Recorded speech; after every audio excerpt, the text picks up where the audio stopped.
Today in the world there are a number of catastrophes unfolding. Gaza, Syria, Ukraine, and quite rightly they're grabbing our attention.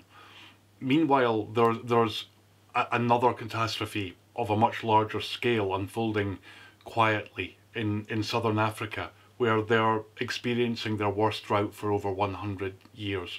Already it's estimated that 21 million children are suffering from malnutrition, and all the predictions are that the situation is going to get worse in the coming months.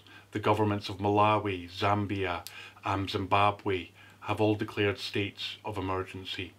Across that region, those three countries and Mozambique next door, Mary's Meals Today is feeding over 1.5 million children. There is something that we can all do about this situation. We're not just wanting to depress you with more statistics about numbers of hungry children.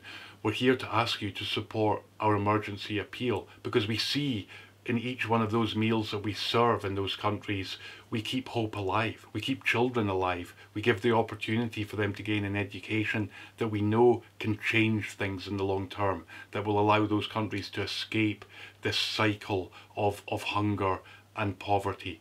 So please support our emergency appeal for Southern Africa. None of us can feed 21 million children, but we can all do something to feed that next child that's waiting, or to keep the promise to those children that we're already feeding.